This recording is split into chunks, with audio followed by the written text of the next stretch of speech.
Hello and welcome back to Deck to the Future, okay? We're going to be talking about some cards that are going to be coming out. Murders Are Carlisle of Manor is coming out in like 2 weeks. So I'm just going to pitch you another little commander deck, and yeah. So Kylox Visionary Inventor, right? So 7 mana, 5 blue-red, 4/4, Menace, Haste, Ward 2. When it attacks, sacrifice any number of other creatures, exile the top X cards of your library where X is their total power, and you can cast any number of instants and sorceries from among the exiled cards without paying their mana cost.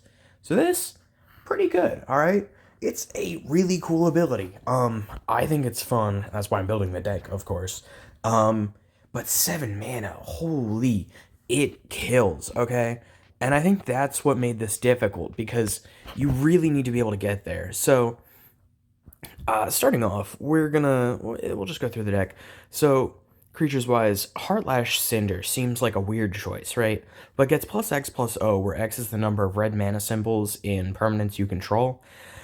Which, okay, that's not perfect. However, if you attack and it gets like +4, you can then sacrifice it to exile the top 5 cards of your library. We have Myr Convert, mostly just for the mana. I like cards with Toxic. I think it's a backup plan if, just in case. Thassa's Oracle, because if you do end up exiling your whole library somehow, you're going to want that backup. Third Path Iconoclast is going to, you can sacrifice it, A, but B, if you're casting 6 or 7 spells, then you create 6 or 7 1/1s that you can sacrifice on your next turn. Young Pyromancer for the same deal. Same with Chrome Host, Seedshark, Hellraiser Goblin. So it's mostly because it gives your creatures haste. So if you're able to, and a little spoiler, there's some extra combat spells. If you're able to get that extra combat, it's 100% going to be worth it to give your other creatures haste. Lab Maniac. So, again, there's a good chance. I don't even know if it's really a good chance, but there is a chance you might run out of cards. That's a just in case. Ogre Battlecaster to get spells back. Poppet Stitcher for sacrifice fodder. Rubblefort for haste. Survivors, because let's just say you have a mount, right? And you attack with them, and you attack with your commander. And let's just say each opponent has 5 lands for whatever reason. So it'll copy itself and attack each player. You sacrifice all 3 copies, and that's 15. That's 15 15 cards you get to exile. Erratic Cyclops is, again, if you're able to like cast it, and then cast spells, and then get an extra combat, then it's really good. Life of the Party, because it'll attack in, and even if you only have like 3 or 4 creatures, it could still be kind of big. It also just makes your opponents have creatures to attack like each other with, which is nice. Storm-Kiln Artist, because sometimes you're going to be able to like cast those spells from the top, but sometimes you're not going to be able to, and it's like, at least you're getting treasure from the ones you do cast, and or you'll be able to cast the larger spells from your hand if possible. Talrand for tokens. Terra Ravager, it can get really big. If you attack an opponent with 7 lands, sacrifice it, that's 7 cards exiled. Zaffai, because it's creating 4/4s with spells 5 or greater. So there's a lot of those spells, and you need things to sacrifice, and 4/4s are a pretty good choice for that. Same with Deekah, creating more. Spellbound Dragon can get big. It's also just a way to draw cards, get things out of your hand. Of course, this deck is full of rocks. Soul Ring, Coldsteel Heart, Fellwar Stone, Fire Diamond, Guardian Idol, Izzet Signet, Mind Stone, Orrich Stalactite, Sky Diamond, Talisman of Creativity. You want to get to your commander as fast as possible, and it's probably your only real way of ramping, so it's pretty good. Orrich Stalactite may seem like an odd choice, but you are going to be casting instants and sorceries, and then a lot of your instants and sorceries are really big, and if you're going to be able to recast them for free with the backside, it could be like a huge payoff. Of course, Opt, just to replace itself, because sometimes you just need something else in your hand, and it's great having like one less card in the deck almost. I feel like, you know what? Nah, screw opt. We're gonna remove that from the deck. What we're gonna do is we're just gonna go boop boop and yeah, we have the budget. We're gonna go Gitaxian Probe. Sorry, I forgot what it was for a second. So we're gonna throw in a Gitaxian Probe, and now that I'm thinking about it, because we're ad-libbing this, honestly. I ad-lib my videos. We're actually going to take out Hellraiser, and we're going to put in Mystic Remora for more consistent draws. Because now that I'm thinking about this deck, I think drawing is going to be really important. Anywho, Abrade for removal, throw a possibility for more draw. Chaos Warp, just removal. Force of Rage will give you 2 3/1s, so that's 6 power to sacrifice. Savage Beating for extra combat. Elminster's Simulacrum, more things to sacrifice. Gitaxian Probe to draw a card for free, more or less. Last Chance to give you an extra turn, and theoretically you could win on that extra turn. You've been caught stealing for treasures. Invade the City's a big token. Stitch in Time could be an extra turn. Empty the Warrens, because if you're getting rid of the top, let's just say 20. Let's say you're lucky and you got the top 20, and you cast like 6 instants and sorceries and then empty the Warrens. That's like 14. That's 14 1/1 goblins. So it's going to do a fair bit. Hate Mirage to get copies to sacrifice. Mizzix's Mastery to just recast everything that you've cast. Relentless Assault because extra combats are good when you have such a strong combat trigger. Same with Seize the Day. Creative Technique is like, it kind of adds to the storm count. There's a ton of expensive non-land cards if you can't tell, and this is just going to be a way to cast a free one. Ignite Memories is another win con if you somehow manage to storm off. Seize the Storm, just big creatures sacrifice. World at War is an extra combat. And then sometimes extra combats are good, but an extra turn is like an extra combat plus an extra untap step, draw step, whatever. So Karn's Temporal Sundering, Mind's Desire if you storm off, Part the Water Veil, Walk the Aeons, Alrund's Epiphany. Brass's Bounty is because A, there's so many expensive spells, so if you have one in your hand and you get Brass's Bounty off the top, maybe you could cast some of those spells. Just possibility. Elemental Masterpiece is either giving you a treasure, which you could use because that's just 1 mana faster to your commander, or it's 2 4/4s for you to sacrifice and 1 to the storm count. Fury of the Horde is for extra combats. Temporal Masteries for extra turns. Same with Beacon of Tomorrows, which technically, let's say Thassa's Oracle and Lab Maniac both get exiled. You can use Beacon of Tomorrows to just guarantee you do not lose. Call forth the Tempest. Sure, technically this could kill your commander, but cascading twice is really tempting. Time Stretch just for the extra turns. Mystic Remora for draws. Metallurgic Summoning and Shark Typhoon. It's just, you need to get creatures on the battlefield to sacrifice, and it doesn't really matter how you're doing it as long as you can get them out there. Cascade Bluffs, Cryptic Caves for drawing, same with Death Lighthouse. Fiery Izzet for drawing.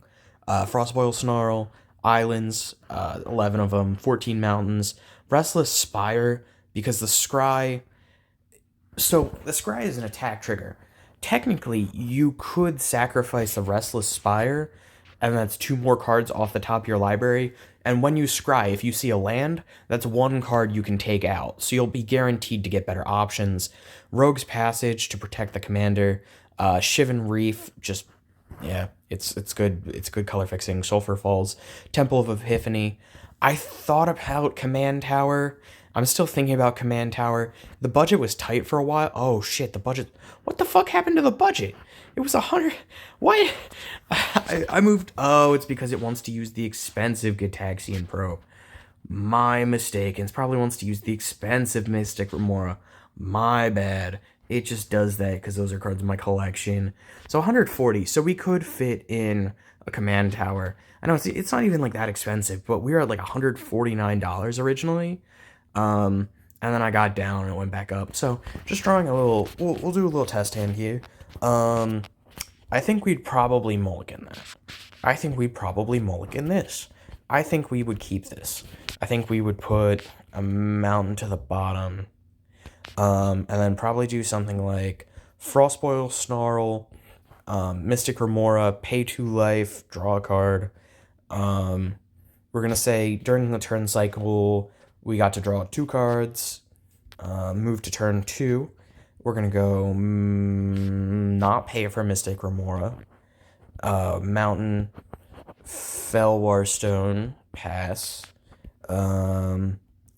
Desolate Lighthouse into Tuktuk Rubblefort, Rogue's Passage into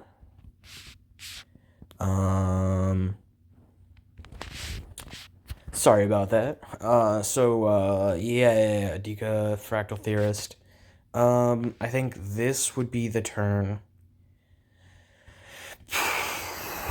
So we could play Survivors, so we'll have something to sacrifice. Yeah, let's go with Survivors. So we'll go with Survivors. Move to turn 6. Still nothing in sight. We'll go for Storm-Kiln Artist.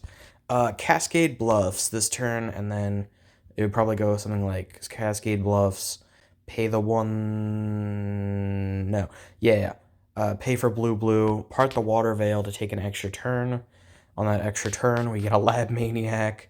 We'll cast Mind's Desire. Oh, wait. No, we don't have to, because Storm-Kiln would have created a treasure. We would go in for our commander. We would attack with Survivors. Let's say that each opponent had 5 lands. That's just like my, that's my regular guess. So we will sacrifice it and the copies, exiling the top 15. Jesus. This is dry. Hey, there we go. Okay, so then we would probably want to go...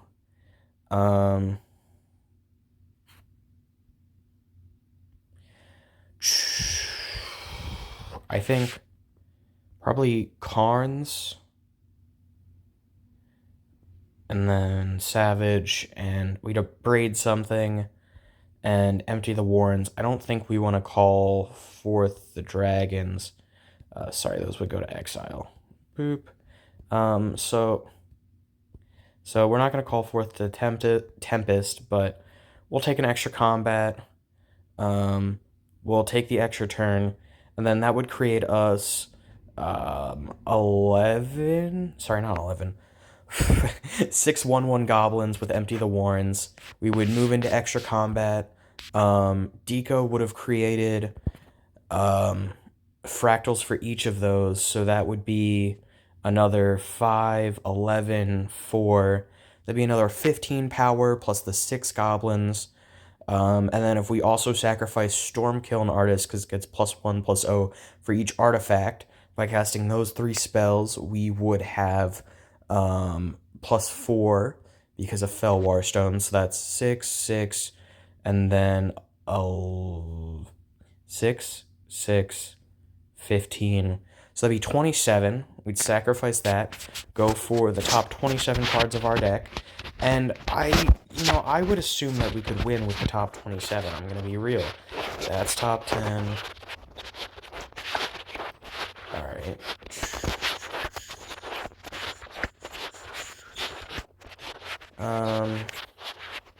Yes, 27. So we wouldn't use Last Chance. We'd use Force of Rage for 2 more, or for 2 3/1s. Walk the Eons, take an extra turn. Relentless Assault, take an extra combat. Elminster's Simulacrum to create more, or to create tokens of opponent's creatures. Creative Technique to cast the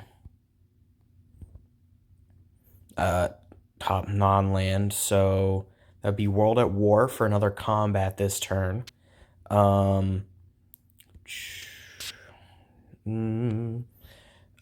Then we would